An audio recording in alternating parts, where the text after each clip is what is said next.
बिस्मिल्लाहिर्रहमानिर्रहीम सुब्हानल्लाहि व बिहम्दिही सुब्हानल्लाहिल अज़ीम अल्हम्दुलिल्लाहि रब्बिल आलमीन अल्लाहुम्मा सल्लि अला मुहम्मद व आलिहि व सह्बिही बिअदद कुल्लि मालूम लना। हम लोग ज्योग्राफी में एग्रीकल्चर हमने स्टार्ट किया था, ठीक है। पार्ट 1 के अंदर हमने इंट्रो पढ़े थे, जिसके अंदर हमने फार्मिंग की टाइप्स पढ़ी। उसके बाद हमने एग्रीकल्चर एज अ सिस्टम पढ़ा। उसके अंदर हमने इनपुट्स पढ़े, प्रोसेसेस, आउटपुट्स। बारानी फार्मिंग पढ़ी, तो बारानी फार्मिंग तक हमारा हो चुका था। उसके बाद आज हमने इरिगेटेड फार्मिंग पढ़ना है कि इरिगेटेड क्या है। Irrigated obviously is related to the irrigation, यानी वो फार्मिंग, वो क्रॉप्स, वो एग्रीकल्चर जिसके अंदर हम मोस्टली क्या चीज यूटिलाइज करते हैं, ज्यादातर इरिगेशन करते हैं। अब बारानी था नेचुरल से रिलेटेड, ठीक है, रेन फॉल से रिलेटेड था, उसके अंदर नेचर इन्वॉल्व थी। यहां पर इरिगेटेड फार्मिंग के अंदर जो वाटर इन्वॉल्व है वो क्या है कि ह्यूमन लेबर उसके अंदर इन्वॉल्व हो जाती है। कैसे? It depends on irrigation. अब वो इरिगेशन किन किन मेथड से हो सकती है, वो लार्ज स्केल के ऊपर इरिगेशन अगर हम बात करें तो पेरिनियल कैनाल्स के जरिए आएगी। पेरिनियल कैनाल्स क्या चीज हैं जी? वो कैनाल्स जो थ्रू आउट द ईयर जिनके अंदर पानी अवेलेबल रहता है, या फिर अगर कैनाल्स नहीं है तो फिर हम ट्यूबवेल्स के जरिए इरिगेशन करेंगे, ठीक है। तो इसलिए ये लार्ज स्केल के ऊपर इरिगेशन कंसिडर की जाएगी। लार्जर, इसलिए इसकी कैरेक्टरिस्टिक्स के अंदर large scale irrigation, larger farms भी आएंगे। और जाहिर अगर ज्यादा बड़े लेवल के ऊपर अगर आप जाकर ये फार्मिंग कर रहे हैं तो आपको मशीनरी की ज्यादा जरूरत पड़ेगी, मॉडर्न मशीनरी, हैवी मशीनरी की जरूरत पड़ेगी। फिर आपको क्रॉप्स को ग्रो करने के लिए या लैंड के अंदर से प्रोडक्शन ज्यादा लेने के लिए क्रॉप्स की आपको फर्टिलाइजर्स, केमिकल फर्टिलाइजर भी यूज करने पड़ेंगे। फिर क्रॉप को बचाने के लिए किस चीज की जरूरत पड़ेगी जी? इंसेक्टिसाइड्स की भी स्प्रे जो हम करते हैं इंसेक्टिसाइड्स खत्म करने के लिए, ताकि क्रॉप्स फेल ना हो, खराब ना हो, तो इंसेक्टिसाइड्स भी यूज करने पड़ेंगे। इन तमाम चीजों का रिजल्ट क्या निकलेगा?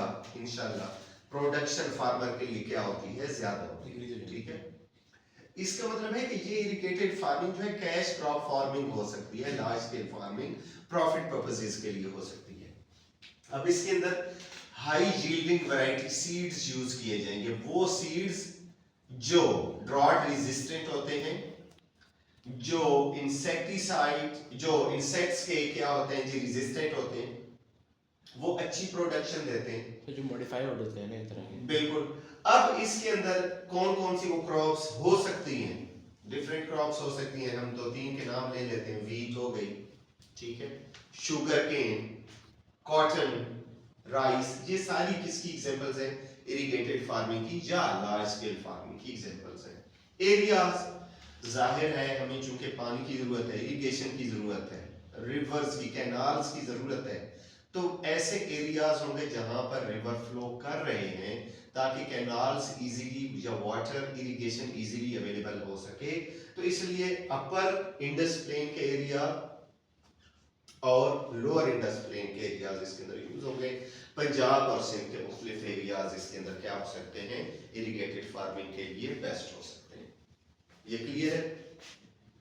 अब हम आते हैं कि जी क्रॉप्स, डिफरेंट क्रॉप्स आपके चैप्टर्स के अंदर यूज की गई हैं, जिसके अंदर कॉटन का जिक्र है, वीट है, उसके अंदर राइस है, शुगर केन है, ठीक है, बार्ले, मिलेट्स वगैरह, आगे फिर माइनर क्रॉप्स भी हैं, ठीक है, टोबैको है, मेजर क्रॉप्स चाहिए ये, मेजर क्रॉप्स और स्मॉलर क्रॉप्स, ठीक है। अच्छा जी, उससे पहले हम क्या पढ़ लेते हैं जी? सीजन्स के बारे में पढ़ लेते हैं कि खरीफ क्या है और रबी क्या है, ठीक है। जो ग्रोइंग सीजन्स हैं क्रॉप्स के, वो उनके बारे में हम बात करते हैं कि जी खरीफ क्रॉप्स कौन सी हैं और रबी क्रॉप्स कौन सी हैं। तो खरीफ या सॉरी रबी क्रॉप्स कौन सी हैं? जो विंटर के स्टार्ट में लगाई जाती हैं, सो की जाती हैं, जिनके जो हम सीड्स लगाते हैं कब? जब अक्टूबर या नवंबर का मंथ चल रहा होता है, उस टाइम ये हम इनको लगाना स्टार्ट करते हैं। और अगर कभी कभार हम लेट हो जाए तो दिसंबर तक भी हम चले जाते हैं, फार्मर्स चले जाते हैं, अक्टूबर नवंबर दिसंबर, ठीक है। ये क्या है जी, इनका स्टार्टिंग सीजन होता है रबी क्रॉप्स का। तो फिर ये आगे इनकी ग्रोथ जनवरी फरवरी मार्च, ठीक है, अप्रैल में जाकर कहीं या मई के शुरू में जाकर फिर इनकी क्या होती है, हार्वेस्टिंग होती है। तो ये वाली क्या है, रबी क्रॉप्स, विंटर क्रॉप्स भी आप इनको कहेंगे, सही है। अब अगर ये विंटर क्रॉप्स हैं, रबी क्रॉप ऑब्वियसली विंटर क्रॉप्स हैं, तो इनको पानी की भी इतनी ज्यादा इरिगेशन की ज्यादा जरूरत नहीं पड़ती, क्योंकि ये विंटर्स, भाई पानी सर्दियों में हम ज्यादा पीते हैं या कम पीते हैं, कम पीते हैं, क्योंकि हमें जरूरत कम फील हो रही। Same is the case with the crops as well. तो क्रॉप्स को कम जरूरत पड़ रही है, ठीक है, इसलिए हम इनको कौन सी क्रॉप्स कहते हैं, विंटर क्रॉप्स कहते हैं। कब शुरू हुई, विंटर के स्टार्ट में, अक्टूबर नवंबर या फिर दिसंबर में भी लगाई जा सकती हैं, और कब जाकर खत्म होंगी जी, अप्रैल के एंड पर या मई के अंदर, ठीक है। इन सम केसेस, सर्टेन केसेस में जून तक शायद चली जाए, ठीक है, अगर किसी ने लेट उनको स्टार्ट किए उनके सीड्स। तो एग्जांपल्स कौन कौन सी हैं जी, रबी क्रॉप्स की एग्जांपल हमारे लिए वीट, हमारे पास एग्जांपल मौजूद है रबी क्रॉप की, ठीक है। अब हम आते हैं जी, खरीफ क्रॉप्स कौन कौन सी हैं। खरीफ क्रॉप्स को हम समर क्रॉप्स कहेंगे, जो समर में लगाई, वो कब खत्म हुई थी, मई जून के अंदर। ये कब शुरू होंगी, ये मॉनसून सीजन की क्रॉप्स हैं, ठीक है। मॉनसून सीजन के स्टार्ट होने से पहले क्या कर ली जाती है, इनके सीड सो कर लिए जाते हैं, ठीक है। तो तकरीबन जून के आफ्टरवर्ड, यानी जुलाई के स्टार्ट में, जून के एंड पे, जून का एंड तो खैर मुश्किल ही हो जाता है सीजन, जुलाई के स्टार्ट में क्या कर दी जाती है कि आप इनकी सीड्स सो करते हैं, और फिर ये कब जाकर हार्वेस्ट कब होंगी, खत्म कब होंगी, इनकी आउटपुट कब ली जाएगी, ऑब्वियसली रबी से पहले। रबी अगर कब शुरू हो रही है, अक्टूबर नवंबर में, तो इसका मतलब है कि ये अक्टूबर के स्टार्ट में क्या हो जाएगी, खत्म हो जाएगी, या अक्टूबर से पिछला महीना सितंबर के एंड पर, अक्टूबर के स्टार्ट में, अक्टूबर के मिड तक ये वाली खरीफ क्रॉप्स जाएंगी। दोनों केस क्लियर हो गए। खरीफ क्रॉप्स कौन सी क्रॉप्स हैं, समर क्रॉप्स। ये क्रॉप्स कौन सी हैं, विंटर क्रॉप्स। अब खरीफ की एग्जांपल्स हमारे पास कौन कौन सी हैं, राइस। समर क्रॉप्स हैं तो पानी की ज्यादा जरूरत पड़ेगी, रेनफॉल की ज्यादा जरूरत होगी, मॉनसून, इसीलिए तो मॉनसून क्रॉप्स कहा है ना मैंने इनको, ठीक है। रेनफॉल की ज्यादा जरूरत पड़ेगी, पानी की ज्यादा जरूरत पड़ेगी, इरिगेशन की ज्यादा जरूरत पड़ेगी, उसके लिए राइस क्रॉप ही किस चीज की है, वाटर की, पानी के बगैर इसमें ग्रो होनी नहीं है, ठीक है। इसी तरह मेज, pulses, cotton also needs a lot of water, ठीक है, वो भी खरीफ क्रॉप है। शुगर केन की हाइट भी ज्यादा होती है, ठीक है, हैवी क्रॉप है, obviously it also needs a lot of water as well. तो ये kharif crops main cotton, sugarcane and rice. और रबी में हमारे पास मेन क्रॉप कौन सी है, वीट। ये दोनों क्लियर हो गए। आगे हम आते हैं कि जी अच्छा, अब हमने बात की डिफरेंट क्रॉप्स की, तो पहली जो हम बात करेंगे क्रॉप वो कौन सी है, वीट। आटा खाते हैं ना, रोटी खाते हैं, वो रोटी किससे बनती है जो डेली हम खा रहे होते हैं, या ब्रेड जो बन रही है, ठीक है, बिस्किट्स बन रहे हैं, वीट से। वीट के लिए अब किस तरीके से हम कल्टीवेशन करेंगे, क्या मेथड है, मेथड पूछ सकता है, 4 मार्क्स का पूछ सकता है, वो 3 मार्क्स का भी पूछ सकता है, यूजुअली कभी कभार 4 मार्क्स आते रहते हैं पास पेपर्स के अंदर। कब स्टार्ट होगी जी, हमने बात की थी कि ये विंटर क्रॉप है, रबी क्रॉप है, तो कब हम स्टार्ट करेंगे इसकी सोइंग, इसके सीड्स कब लगाना फार्मर शुरू करेंगे, फ्रॉम अक्टूबर टिल दिसंबर। अक्टूबर नवंबर में वैसे खत्म हो जाने चाहिए, दिसंबर तक बेहतर है कि ना जाए, लेकिन बहरहाल दिसंबर तक जा सकते हैं फार्मर्स, ठीक है। अब आफ्टर प्लोइंग क्या करते हैं जी, सीड्स लगाए कब जाते हैं, यानी पहले प्लोइंग की जाएगी, उसके बाद सीड्स लगाए जाएंगे। अब सीड्स लगाने के बाद बारी आ जाती है इरिगेशन की, कि इरिगेशन कब की जाएगी। तो नॉर्मली बुक जो कहती है आप लोगों के हम 2 इरिगेशन करते हैं, ठीक है, लेकिन ये पुरानी बातें हैं, अब इरिगेशन जो है थोड़ी ज्यादा जरूरत होती है। 2 टाइम्स की अगर आप इरिगेशन की बात करेंगे कि अगर हमें 2 इरिगेशन की जरूरत है तो कौन कौन सी वो इरिगेशन है? 1 month after sowing and 1 month before harvesting. ठीक है, यानी लगाने के 1 महीने के बाद और फिर काटने से 1 महीना पहले।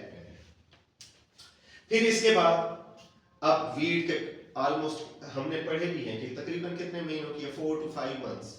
ठीक है, यानी इस क्रॉप का सीजन, ये जो रबी क्रॉप्स हैं, सीजन कितना होता है? Almost 4 to 5 months। In certain cases अगर आपने लेट इसको स्टार्ट किया है तो फिर ये आगे चली जाती है, लेकिन 4 to 5 months are needed from sowing till harvesting and ripening. अच्छा जी, अब हार्वेस्टर्स यूज करते हैं, हम कटर्स यूज करते हैं, हार्वेस्टर्स यूज करते हैं, मैनुअल लेबर के जरिए भी हम इसको काट सकते हैं, और उसके बाद फाइनली हम लोग थ्रेशिंग करते हैं। थ्रेशर्स क्या करती हैं? थ्रेशर्स ग्रेन को अलग कर देती है, ग्रेन को सेपरेट कर देती हैं, किस चीज से? चैफ से। ठीक है, अब वो चैफ किस चीज के अंदर यूज हो सकती है? वो आप एनिमल फॉडर के तौर पर भी यूज कर सकते हैं। उसके लिए आप ये जो बोर्ड्स होते हैं, क्लिप बोर्ड्स, उसके अंदर भी वो यूज होता है। ठीक है, रॉ मटेरियल टाइप हो गया ना। फिर उसके बाद आप उनको मैट्स के अंदर भी यूज कर सकते हैं। ठीक है, उसको मड के अंदर यूज करके मिक्स करके क्या करते हैं? घरों में, विलेजेस के अंदर रूफ के ऊपर अप्लाई कर सकते हैं। ठीक है, ताकि बारिश को हम यहाँ पर तो क्या करते हैं? सीमेंटेड करते हैं ना, मुकम्मल तौर पर लंटर सेंटर से ही डाल दिए, लेकिन गांव के अंदर वो क्या करते हैं जी? वो मड के अंदर मिक्स करके उस चैफ को और क्या करते हैं? रूफ्स के ऊपर अप्लाई करते हैं, पेस्ट करते हैं, ताकि बारिश का पानी नीचे ना आ जाए, सेव करते हैं उनको, रूफ्स को।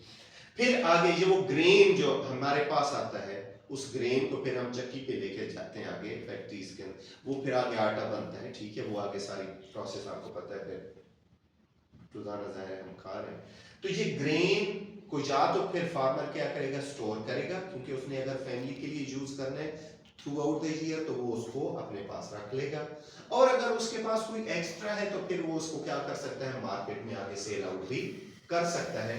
टेम्परेचर कितना चाहिए इसकी ग्रोथ के लिए? देखें, थोड़ा चाहिए वो लेस, हाँ लेस चाहिए, कम टेम्परेचर चाहिए, क्योंकि रबी क्रॉप है, विंटर क्रॉप है, तो लगाते हुए या ग्रोथ के टाइम हमें इसके कितने टेम्परेचर होता है? Almost 10 to 20। अच्छा, ये जो फिक्स बुक्स के अंदर लिखा है ना 10, इसका मतलब ये नहीं कि 10 ही होगा डेली, फोन करके हम नाउजुबिल्लाह किसी खुदा को ये तो नहीं कहते 10 टेम्परेचर होना चाहिए। 10 mean that you should go in almost a little bit ranges as well। तो ठीक है, 10 से 20 की रेंज के अंदर ये जाना चाहिए। और राइपनिंग के लिए ऑब्वियसली जब राइप करेगी कोई भी क्रॉप है, तो क्रॉप को राइप होने के लिए हमें ज्यादा टेम्परेचर जरूरत है, हमें ज्यादा सनलाइट की जरूरत है। ठीक है, ताकि हीट ज्यादा मिले, उसको जल्दी राइप करे, अच्छे तरीके से राइप करे। And one more thing, ripening के टाइम पर रेनफॉल ना हो, ये दुआ करनी है। ठीक है, फार्मर्स दुआ करते हैं अक्सर, क्योंकि अगर उस टाइम पे रेनफॉल हो गई तो वो सारी की सारी उसकी जो मेहनत है वो क्या हो जाती है? वेस्ट हो जाती है, क्योंकि क्रॉप खराब हो गई। सर जी, जिस एरिया में यहाँ पे ये टेम्परेचर जो ना हम लोग ग्रीन हाउस इस्तेमाल करते हैं ना, क्या करते हैं? ग्रीन हाउस कर सकते हैं, लेकिन ये है कि आप कितने एरिया के ऊपर ग्रीन हाउस करेंगे। ठीक है, लेकिन बहरहाल ये टेम्परेचर अवेलेबल होते हैं, सही है, क्योंकि आप मई पे जा रहे हैं, मई के मंथ में जा रहे हैं, तो ऑब्वियसली मई जहां पर हमारे जो सब कॉन्टिनेंट के अंदर तो क्या होता है? वो एक किस्म का वार्म, और बल्कि अब आहिस्ता आहिस्ता हॉट की तरफ हम जाना शुरू कर रहे होते हैं, जून की तरफ, तो इसलिए ये टेम्परेचर इजीली अवेलेबल हो जाता है।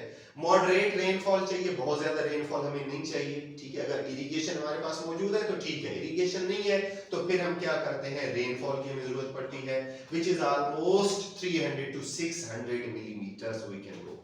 अच्छा जी, पूरी इसका मतलब है कि या रेनफॉल होगी या फिर हम इसको क्या करेंगे? इरिगेट करेंगे। अब इसके लिए सॉइल, लैंड किस किस्म की चाहिए जी? फ्लैट लैंड चाहिए, ताकि सही तरीके से ग्रोथ हो इसकी। और सॉइल कौन सी चाहिए जी? क्लेई सॉइल चाहिए।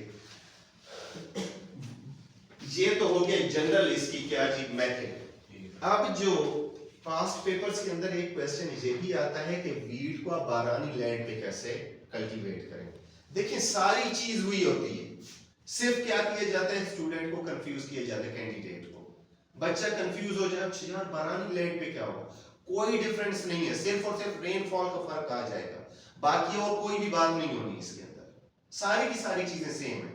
सिर्फ बारानी लैंड में हमने क्या कहा कि बारानी लैंड होती है ये इरिगेटेड होती है लार्ज स्केल, तो बारानी लैंड कौन सी होती है, स्मॉल स्केल, उस लेवल पे हम जाएंगे, लार्जर स्केल पे हम जा ही नहीं सकते। तो ये डिपेंडेंट किसके ऊपर होती है जी, रेनफॉल के ऊपर, रेनफेड फार्मिंग है, तो इसका मतलब है कि इरिगेशन की फैसिलिटीज हमारे पास अवेलेबल नहीं होगी।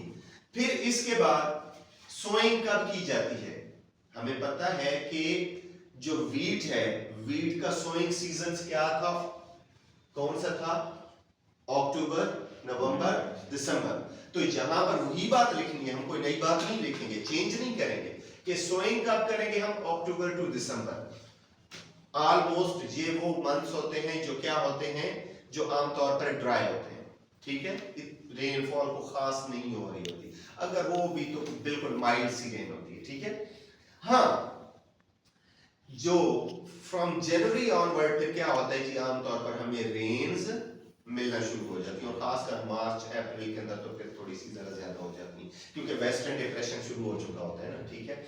अच्छा, अब टेम्परेचर क्या है जी, रिड्यूस होना शुरू हो जाता है, ज़ाहिर दिसंबर आ गया, टेम्परेचर रिड्यूस होता चला जाएगा, जनवरी में और कम चला जाएगा, 5 पे चला जाएगा, हो सकता है कि 0 पे भी चला जाए, ठीक है। तो ये इस तरीके से टेम्परेचर रिड्यूस होता जाएगा और इसकी ग्रोथ का ये टाइम होगा। यहाँ पर हमें क्या है जी, रेनफॉल की जरूरत पड़ती है जनवरी, फरवरी, मार्च में, लेकिन ये वाली जो रेनफॉल होती है ये वो रेनफॉल होती है जो लाइट शावर्स में होती है, वेस्टर्न डिप्रेशन की सर्दियों की बारिश है, तेज क्विक बारिश नहीं होगी, क्लियर है, ये वेस्टर्न डिप्रेशन की रेन है। अच्छा, अब टेम्परेचर फिर आगे जब अप्रैल आएगा तो टेम्परेचर ऑब्वियसली इंक्रीज होना शुरू हो जाएगा, अब इसका राइपनिंग टाइम स्टार्ट हो गया। फिर मई के अंदर हम क्या करते हैं जी, ये ग्रेन वगैरह स्वेल हो जाता है, राइप हो जाता है, तो मई के अंदर या at the end of April in certain cases, but mostly in May, फिर इसको क्या किया जाता है जी, जब ये राइप हो जाती है तो इसको हार्वेस्ट कर लेते हैं। इसकी जो वैरायटी है, और ये कौन से एरियाज में होगी, बारानी, पोटोहार प्लेट्यू में, या अपर इंडस प्लेन के अंदर कहीं पर हो सकती है, ठीक है, या सिंध में भी कहीं अगर कोई वहां पर रेनफॉल मौजूद है तो आ सकती है, तो ठीक है। मैक्सी पाक इसकी क्या है जी, वैरायटी ऑफ सीड है, किसकी, ये 1 मार्क का आता है, पास पेपर्स में आपको क्वेश्चन मिलेगा 1 मार्क, ठीक है, सीड, हाँ, वीट की वैरायटी का कौन सा सीड, मैक्सी पाक, जिसकी ग्रोथ अच्छी होगी। आखिरी है जी आज के लिए राइस। राइस बड़ा जाहिर है हर किसी को पसंद है, तो ये क्रॉप भी बड़ी मजे की है, ठीक है।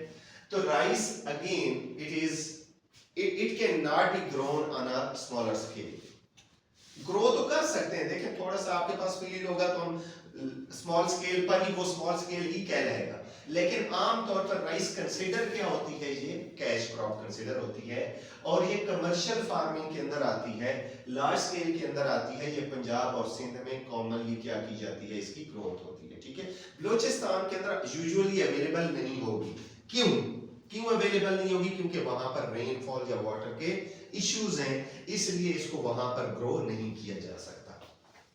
नॉर्दर्न हिली एरियाज के अंदर ग्रोथ हो सकती है, क्योंकि वहां पर वो टेरेस फार्मिंग करते हैं, ठीक है, टेरेस बनाकर। अच्छा, अब राइस सीड्स का यहां पर तो हमने डायरेक्टली सीड्स क्या कर दिए थे जी, वो बेड्स के अंदर, ठीक है, ट्रैक्टर के पीछे या कोई और हमारे पास था मशीन थी, तो उसके जरिए हमने क्या कर दिया जी, बेड्स के अंदर हमने उनको सीड को लगा दिया, ठीक है, सो कर दिया। यहाँ पर सिस्टम जरा डिफरेंट है, यहाँ पे वो पानी फ्लडिंग होती है, फ्लडिंग क्या किया जाता है जी, थोड़ा सा एरिया आपने जो छोटी सी जगह क्या की है जी, इसकी जो आप क्या कह सकते हैं, नर्सरी के लिए पहले इसकी नर्सरी ग्रो की जाती है, थोड़ी सी जगह होती है, ठीक है, उस नर्सरी के अंदर क्या करते हैं, सीड को फेंक देते हैं, और वहां पर क्या है जी, पानी छोड़ दिया। अब वो पानी 1 फुट भी हो सकता है, 2 फुट भी हो सकता है, वहां पर ये क्या होती है जी, ग्रो होना शुरू हो जाता है। अब वहां से वो जो थोड़ा सा एरिया के अंदर आपने इसकी नर्सरी ग्रो की, वहां से फिर प्रॉपर जो आगे आपके फील्ड, बड़े फील्ड्स मौजूद हैं जो आपने बनाए हुए हैं, जो प्रिपेयर किए हुए हैं, जहां पर आपने बेड्स बनाए हुए हैं और उसके अंदर पानी पहले से मौजूद है, बाकी के फार्म के अंदर पानी पहले से मौजूद है जो आपने प्रिपेयर किए। तो अब यहां से ये आप इसको ट्रांसप्लांट करेंगे राइस को, जो नर्सरी आपने छोटे एरिया छोटी सी जगह के ऊपर आपने क्या की थी, लगाई थी, ग्रो की थी, वहां से नर्सरी को आप ट्रांसप्लांट करेंगे किसके अंदर जी, लार्जर फील्ड्स के अंदर। ठीक है, वो बड़ा मुश्किल काम होता है। मशीन्स खैर अब तो आ गई, मशीन्स के जरिए होता है, लेकिन पहले क्या होते थे, ह्यूमन बीइंग्स वो 8-10 बंदे लगे हुए हैं जी, ठीक है, वो लाइनों के अंदर चलते जाते हैं, एक एक करके लगाते जाते हैं। बाद अब आजकल मशीन्स आ गई हैं, वो मशीन्स खुद क्या करती हैं जी, ऐसे लाइंस के अंदर लगाती जाती हैं। यहां से नर्सरी किधर ट्रांसप्लांट हो गई, लार्जर फील्ड के अंदर। वो लार्जर जहां पर भी हमने पानी यूज किया था ज्यादा 2 फीट, यहां पर भी ऑलमोस्ट 2 to 3 फीट क्या होता है जी, पानी मौजूद रहता है किसके अंदर जी, वो उन फील्ड्स के अंदर, ताकि इसकी ग्रोथ मैक्सिमम होती रहे। क्योंकि मैंने पहले ही बताया कि ये कौन सी क्रॉप है, पानी की क्रॉप है, वाटर क्रॉप है, इसको ज्यादा से ज्यादा पानी की जरूरत है। ठीक है, अब ये राइस जहां पर ग्रोथ होता रहता है, फाइनली इट स्टार्ट्स राइपनिंग। जब राइपनिंग का टाइम आता है तो बेटा इसके पानी को हम क्या कर लेते हैं, फील्ड्स को हम ड्रेन आउट कर लेते हैं, ताकि इसका पानी हम निकाल दें, क्योंकि अब हमें टेम्परेचर की जरूरत है ताकि इसका जो ग्रेन है वो क्या हो, राइप हो सके प्रॉपरली। राइपनिंग के बाद फिर इसकी क्या की जाती है, इसको हार्वेस्ट करते हैं, थ्रेश करते हैं। थ्रेश करने के बाद या तो आप घरों में यूज कर लेते हैं या फिर फैक्ट्रीज में भेज दिया जाता है। फैक्ट्रीज में फिर क्या की जाती है, या इसको पॉलिश करके इसको पैक करके फिर आगे मार्केट्स के अंदर सेल आउट किया जाता है। राइस की हस्क, वो तो था ना ग्रेन निकल गया, जो नीचे हस्क होती है, हस्क के साथ भी बीज होता है, जो वीट के साथ, जो चैप के साथ हमने किया था, मड के अंदर मिलाकर क्या किया जी, रूट्स के ऊपर, या फिर चिपबोर्ड, या फिर वो एनिमल फॉडर के तौर पर भी हो सकता है। ठीक है, एटसेट्रा, मैट्स के अंदर भी यूज किया जा सकता है। टेम्परेचर कौन कौन सा जी रिक्वायर्ड है इसके लिए, 20 to 30 फॉर ग्रोथ के लिए, कभी कभार ज्यादा भी बड़ा हो सकता है, 35 तक भी जा सकता है। को खास मैंने बताया को फाइनल नहीं है। ठीक है, इसके बाद क्या है जी, रेनफॉल में ज्यादा, या रेनफॉल चाहिए या फिर इरिगेशन चाहिए, कैनाल्स के जरिए, ट्यूबवेल्स के जरिए, वो नहीं अवेलेबल तो फिर हमें रेनफॉल हैवी चाहिए, वो मॉनसून अवेलेबल होता है। ठीक है, तो ऑलमोस्ट कितनी हमें वाटर चाहिए, 2000 मिलीमीटर वाटर चाहिए। ठीक है, रेनफॉल अब कहां पर होगी, ऑब्वियसली फ्लैट लैंड्स के ऊपर ये ग्रोथ होती है, और इम्परवियस सॉइल चाहिए, ताकि पानी यानी वाटर रिटेंटिव सॉइल चाहिए, ऐसी सॉइल चाहिए जिसमें से पानी नीचे एब्जॉर्ब हो, ज्यादा ना हो। ज्यादा एब्जॉर्ब हो जाएगा तो ये क्या हो जाएंगी, ड्राई हो जाएंगी, और ड्राई हो गए तो जाहिर है इस क्रॉप के फेल होने के चांसेस हैं। इसको ज्यादा पानी की जरूरत है, ऐसी सॉइल चाहिए जहां पर पानी ज्यादा से ज्यादा मौजूद रहे। अगर पानी एब्जॉर्ब हो भी रहा है वाटर, तो फिर हमें मोस्ट क्या करना पड़ेगा, ज्यादा से ज्यादा और उसको फ्लड करना पड़ेगा। ये लेबर, इंटेंसिव लेबर इसके अंदर, मैंने पहले भी बताया कि पहले आप इसको क्या करेंगे जी, पहले तो आपने फील्ड्स प्रिपेयर किए, फिर नर्सरी प्रिपेयर की, नर्सरी के अंदर पानी छोड़ा, फिर नर्सरी के बाद आपने उनको एक एक करके एक एक प्लांट को आपने क्या किया, लगाया, ट्रांसप्लांट किया। इसका मतलब है कि ये लेबर इंटेंसिव क्या है जी, क्रॉप है। और इसकी जो मशहूर एग्जांपल्स हैं इसकी सीड की, इरीपाक, ठीक है, बासमती वगैरह, ये आप एग्जांपल्स इसकी लिख सकते हैं। तो आज था हमारा ये, आई होप कि आपको काफी सारी इसके अंदर चीजें क्लियर हो।